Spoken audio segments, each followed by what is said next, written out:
किसी ने बड़े कमाल की बात कही है, इंसान चाहे महँगे से महँगे लिबास खरीद ले, लेकिन अपने खराब किरदार को कभी नहीं छुपा पाता। नमस्कार दोस्तों, मैं आपका दोस्त प्रदीप कुमार यूपी लखनऊ से। दोस्तों, बड़े ही मज़ेदार कहानी आपके सामने लेके आया हूँ और ये कहानी है एक राजा की, जो अपने दरबार में जब बैठते थे, तो जब तक उनके राजपुरोहित उनके दरबार में नहीं आ जाते थे, तब तक वो अपने दरबार में अपनी सभा को शुरू नहीं करते थे। और जब उनके राजपुरोहित जब दरबार में आते थे तो राजा साथ-सम्मान खड़े होकर के अपने राजपुरोहित का सम्मान करते थे और जब तक राजपुरोहित राजगद्दी पर नहीं बैठ जाते थे, अपने सिंहासन में नहीं बैठ जाते तब तक राजा भी अपनी गद्दी पर नहीं बैठते थे। ये रोज़ की प्रक्रिया चलती थी, रोज़ का यही काम होता था कि जब राजपुरोहित आते थे तभी सभा प्रारंभ होती थी और राजा जी खड़े होकर राजपुरोहित जी का सम्मान करते थे।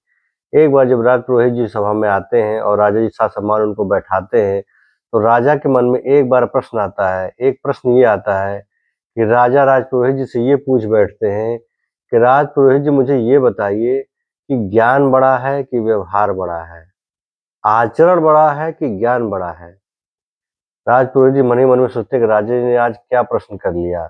बड़ा ही कठिन प्रश्न राजा जी ने पूछ लिया और राजपुरोहित जी ने कहा कि महाराज मुझे कुछ दिनों का समय दीजिए तब मैं आपके प्रश्न का उत्तर दे पाऊँगा। महाराज से कुछ दिनों का समय तो राजपुरोहित जी ने ले लिया और जब अपने घर में आते हैं, बहुत परेशान होते हैं, बहुत टेंशन में होते हैं, तो उनकी पत्नी पूछती कि क्या हुआ? कुछ दिनों से मैं देख रही हूँ आप बहुत परेशान-परेशान से लग रहे हैं। राजपुरोहित जी ने पूरी बात बता दी कि महाराज ने ऐसे-ऐसे कहा है मुझसे और इस प्रश्न का उत्तर उनको चाहिए। उनकी पत्नी ने कहा मेरे दिमाग में एक आइडिया है, अगर आप इस आइडिया को आप करते हैं, तो आप निश्चित रूप से पता लगा पाएँगे कि ज्ञान बड़ा है कि व्यवहार बड़ा है। राजपुरोहित जी ने अपनी पत्नी की बातों को माना और पत्नी की बातों को मानने के बाद जब वो राजमहल में गए, तो राजपुरोहित जी को पूरा अधिकार था कि राजमहल में कहीं भी जा सकते थे। उनको कोई रोक-टोक नहीं था, कोई रोकने-टोकने वाला नहीं था। राजपुरोहित जी के सम्मान की वजह से उनको कोई नहीं रोकता था। एक बार राजपुरोहित जी जब देखे कि सारे सैनिक आराम कर रहे हैं, तो वो खजाने के कमरे में गए और वहाँ से उन्होंने 2 मोती चुरा लिए। उन 2 मोतियों को चुराते हुए खजांची ने देख लिया लेकिन उसको विश्वास नहीं हुआ कि राजपुरोहित जी खजाने में से 2 मोतियों को चुरा रहे हैं। उनको लगा कि शायद राजपुरोहित जी कुछ काम होगा या किसी को देने के लिए उन्होंने ये मोती निकाले हैं। लेकिन ये प्रक्रिया दूसरे दिन भी होती है, दूसरे दिन भी खजांची राजपुरोहित जी को 2 मोती चुराते हुए देख लेता है। दूसरे दिन भी यही प्रक्रिया होती है, तीसरे दिन, चौथे दिन, 5वें दिन लगातार 5 दिन तक ये जब राजपुरोहित जी मोती चुराते हैं खजाने में से, तो खजांची को बर्दाश्त नहीं होता, वो जाके राजा जी से बता देता है कि महाराज, राजपुरोहित जी को मैं 5 दिनों से देख रहा हूँ, लगातार खजाने में आते हैं, खजाने के कमरे में आते हैं और 2 मोती लेके चले जाते हैं। ये कह के खजांची चला जाता है और जब सभा बैठाई जाती है और सभा में जब राजपुरोहित जी आते हैं, तो इस बार राजपुरोहित जी को बहुत अचंभा होता है। क्यों? क्योंकि राजपुरोहित जी जब आते हैं तो राजा उनके सम्मान में खड़े नहीं होते हैं, क्योंकि राजा उनसे घृणा करने लगते हैं, राजा उनसे नफ़रत करने लगते हैं क्योंकि राजपुरोहित जी चोरी कर रहे हैं, उन्हीं के राज्य में मोतियों की चोरी हो रही है और उनके चोरी करने की वजह से राजा जी को बहुत आघात पहुँचता है, उन्हें विश्वास नहीं होता है, इसलिए वो राजपुरोहित जी के सम्मान में खड़े नहीं होते हैं और राजपुरोहित जी मन ही मन में खुश होते हैं कि मेरी दवाई का असर दिख रहा है। राजा ने बड़े संकोच से पूछा कि राजपुरोहित जी से कि क्या आप मोतियों की चोरी कर रहे हैं? राजपुरोहित जी ने कहा कि हाँ, मैं मोतियों की चोरी कर रहा हूँ और ये मोती हैं, आप इनको ले लीजिए। ये 10 मैंने मोती चुराए हैं, इन 10 मोतियों को आप ले लीजिए। राजा जी कहते हैं जब आपको मोती को मुझे ही देना था तो आपने चुराया क्यों? राजपुरोहित जी कहते हैं कि मैंने मोती को इसलिए चुराया कि मैं जानना चाहता था कि ज्ञान बड़ा है कि व्यवहार बड़ा है।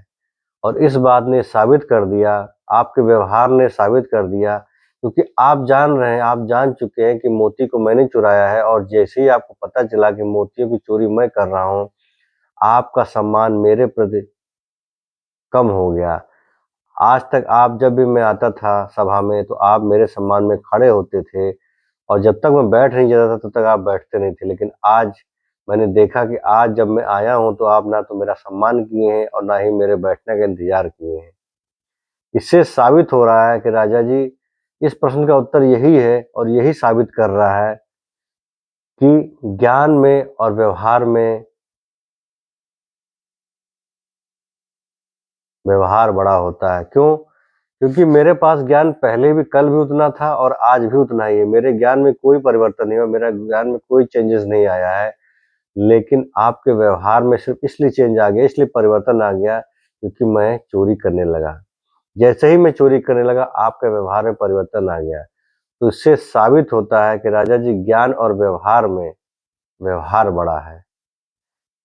और इस कहानी से दोस्तों हमें यही शिक्षा मिलती है कि हम लाखों किताबें पढ़ लें, हज़ारों बार टीवी में कई कार्यक्रम देख लें, कई प्रोग्राम देख लें, समाचार पढ़ लें, आर्टिकल पढ़ लें, न्यूज़ देख लें, वीडियो देख लें, कोई फ़र्क नहीं पड़ता है। हम कितना भी ज्ञान लेकर अगर उस ज्ञान को हम अपने आचरण में नहीं लाएँगे, अपने व्यवहार में नहीं लाएँगे, तो हमारा ज्ञान सब बेकार है, सब व्यर्थ है। क्योंकि अगर हमारा ज्ञान तभी माना जाएगा जब हमारे संस्कार अच्छे होंगे, हमारे व्यवहार अच्छे होंगे, और जब हम अपने ज्ञान को व्यवहार में, संस्कारों में बदल देंगे, तभी माना जाएगा कि हमारा ज्ञान ज्ञान है। तो दोस्तों, इस कहानी से यही प्रेरणा मिलती है कि ज्ञान तो ज़रूरी है, लेकिन ज्ञान के साथ-साथ व्यवहार बहुत आवश्यक है।